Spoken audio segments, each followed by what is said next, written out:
Ok, vamos a hablar de los clientes y en este caso vamos a tocar el tema de curl.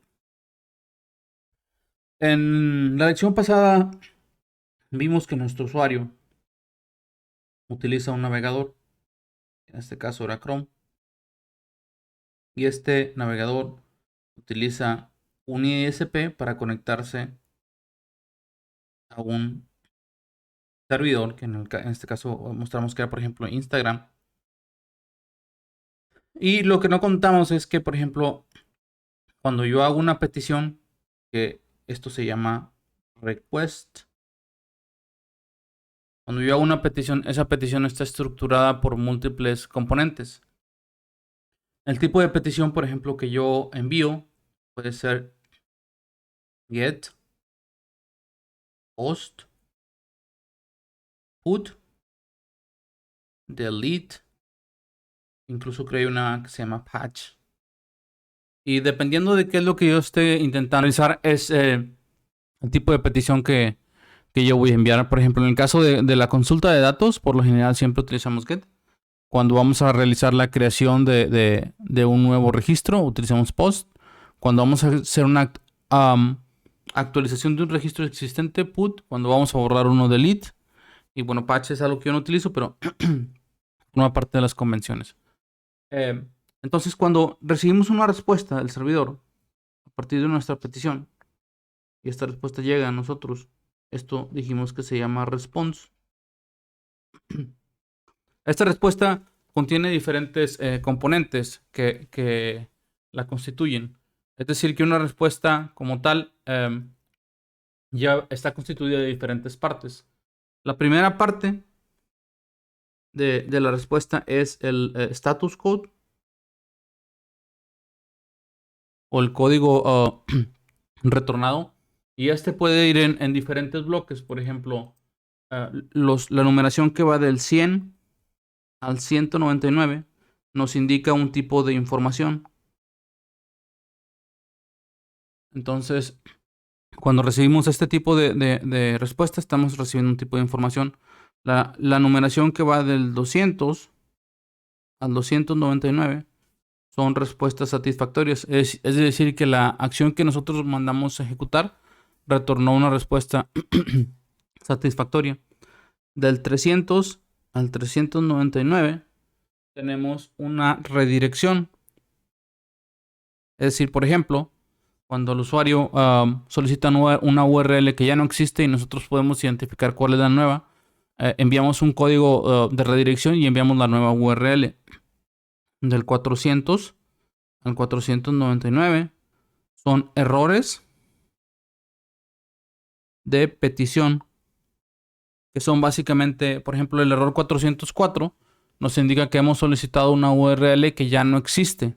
Entonces retornamos un status code 404 y eso le indica al usuario que que está intentando solicitar una URL que pues ya no existe.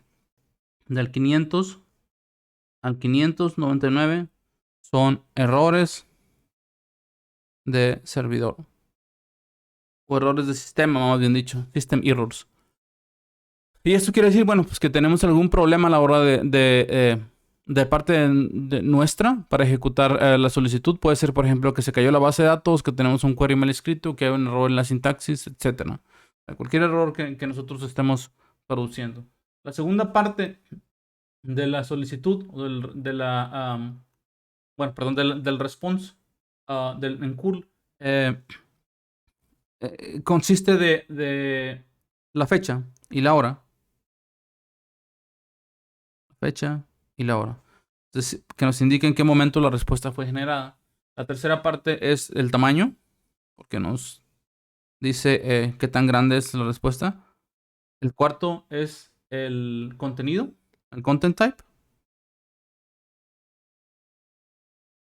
Y el content type pues, puede ser de muchos tipos. Por ejemplo, el text HTML es un tipo de content type que nos permite renderear en el navegador contenido HTML, pero puede ser, por ejemplo, también application/JavaScript. Y esto sería una página. O application también zip, y esto sería un archivo zip, o application/xml o /json, sería cada uno de esos documentos los que nosotros estaríamos enviando como respuesta. Entonces no solo podemos renderear o responder con HTML, podemos responder con diferentes tipos. Puedo generar yo incluso un archivo PDF como una respuesta, y bueno, el navegador lo que haría es, en el caso por ejemplo del zip, intentarlo descargar. En el caso del PDF, dependiendo de la configuración que tengamos, intentaría descargarlo o intentaría visualizarlo en pantalla. Y por último, tenemos el cuerpo o el body, ¿sí? Que es lo que contiene toda la codificación del contenido del mensaje. Si es, por ejemplo, un archivo zip, bueno, pues tendríamos un montón de codificación binaria ahí. Si, si es un archivo HTML, contenido HTML, pues tendríamos todo el cuerpo HTML de nuestra respuesta. Y bueno, esto es lo que constituye un response en una petición. En Chrome nosotros podemos ver esta respuesta utilizando la herramienta de desarrollador que nos permite a nosotros ver a detalle en la sección de network o sección de red cuáles son los componentes de los requests y de los responses, o de las peticiones y las respuestas. Pero nosotros vamos a utilizar curl, ¿sí?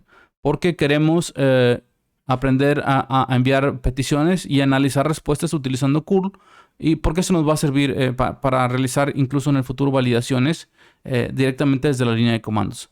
Bueno, pues esta es una petición y esto es la información de cómo se realiza una petición, cómo se genera una respuesta, qué partes la componen, y ahora vamos a entrar ahora sí de lleno al uso de curl.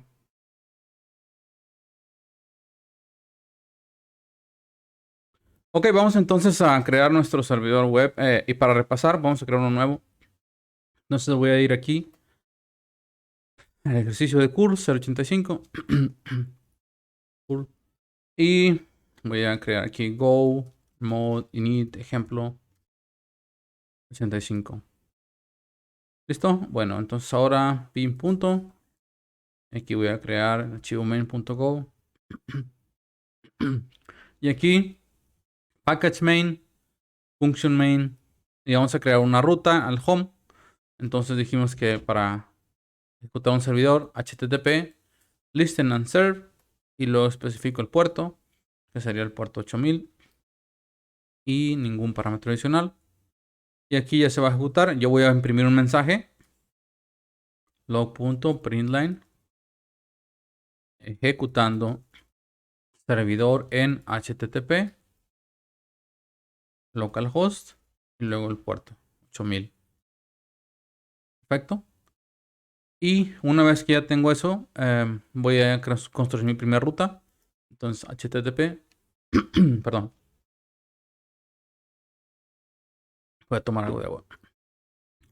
HTTP handle function, handle func, la ruta es el home, y luego voy a crear la función que tiene, como ya dijimos, el response writer y el puntero HTTP request. Y aquí voy a escribir w.write. El mensaje de salida sería página del home. Hasta ahí todo bien. Página del home. Y habíamos dicho que esto no se puede pasar así directamente porque tiene que ser un arreglo de bytes. Entonces vamos a ponerle aquí arreglo de bytes entre paréntesis y pegamos ya el texto. Y una vez hecho esto, si yo ejecuto, ahí voy a tener ejecutándose mi servidor en tal. Y ahora, perdón, voy a partir esta ventana en dos porque voy a utilizar curl. Para saber si tengo curl instalado, utilizo curl -- version. Y aquí me está tirando información acerca de curl. Por ejemplo, esta es la versión que yo tengo instalado. En Linux, pues no es más que utilizar sudo, bueno, en Ubuntu, sudo apt install curl. Y me hace la instalación. En Windows hay un link en la página de apuntes.d a donde se pueden descargar el paquete de curl. Y pues en otros sistemas operativos como Mac, dependiendo qué versión si utilizan Mac ports o si utilizan Brew, pues será la instalación diferente. Pero bueno, aquí no nos vamos a detener con eso. Entonces, en curl, para solicitar una página utilizamos así tal cual curl y luego especificamos la URL, curl localhost, puerto 8000 y me retorna la página del home. Este es el contenido que yo he obtenido. Está correcto, ¿verdad? Entonces, si yo quiero validar esto, pues dentro de un proceso, por ejemplo, de despliegue continuo o de continuous deployment, verificaría que a la hora de utilizar curl en esto me retorne página del home. ¿Sí? Y esto lo que me respondería sería un no error. Entonces está correcto. Vamos a utilizarlo así. Y ahora tengo un error, ¿verdad? Entonces a través de curl yo puedo validar que, por ejemplo, un sitio se encuentre activo solo utilizando curl y luego pasándole esto a un pipe con grep que valide que el contenido respondido sea el esperado. Ahora, hay más componentes de una llamada de curl y esto los podemos ver utilizando las opciones adicionales que tiene curl. Si utilizamos "-i", lo que va a hacer es darme información adicional al cuerpo del mensaje. Y aquí lo que he obtenido son las cabeceras. Habíamos dicho que un response tiene dentro de HTTP, tiene un status code. En este caso el status code es 200. O sea, es un resultado satisfactorio. Tiene una fecha. Aquí es cuando me mandó la respuesta completa. Tiene una longitud. En este caso la longitud es 15. Y tiene un tipo de contenido. En este caso, bueno, es texto plano. No es ni siquiera HTML. Y la codificación es UTF-8. Entonces, al final viene el body, que es el cuerpo del mensaje. Y como podemos ver, yo puedo verificar que esto esté correcto. O sea, por ejemplo, si yo quiero verificar que esta respuesta sea correcta, lo que haría sería un grep. Y le pasaría 200, espacio OK.